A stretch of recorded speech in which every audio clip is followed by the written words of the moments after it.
Mapagpalang araw po mga kabakyard, welcome sa isa na namang episode ng Backyard Farming.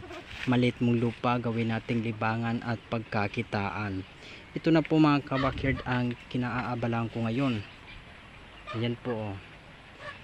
Nagawa na po natin yung, ang kulang na lang po dito yung bubong at saka yung kabuuhan ng kulungan. Ayan mga kabakyard oh. Ako lang po ang nagtrabaho nito at saka si mama, kami lang po.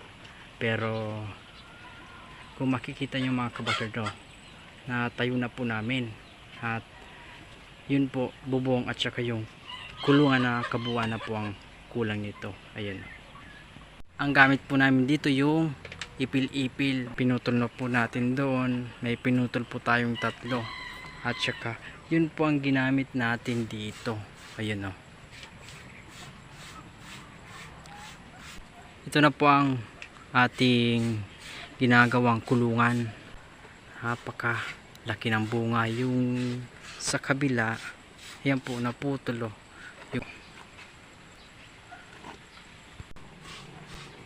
Ito po, ngayon ko lang po ito trabahuan, pero ayan po, kung may nabili na sanang pangbubong dito, baka nalagyan na po natin.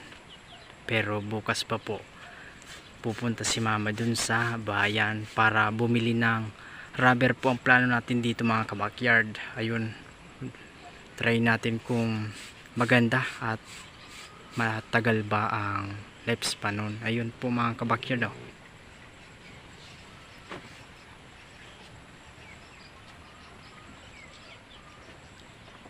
Ang kinaganda po dito sa ipil-ipil, kung ito po ay mabubuhay, di ka na po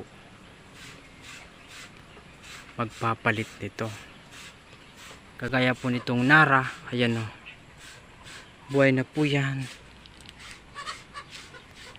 At pinutol ko po yung kanyang sanga, yung dito po.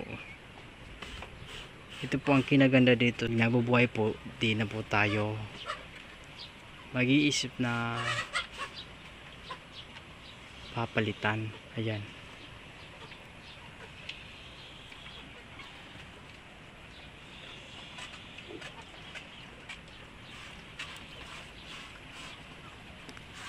ito po, jug-jugin ko po mga kabakyard oh. Di po nagagalaw kumpara kanina, yung ito lang pong haligi at saka yung kabaan po gumagalaw. Pero ngayon po nalagyan ko na po palibot, yan, hindi nagaano.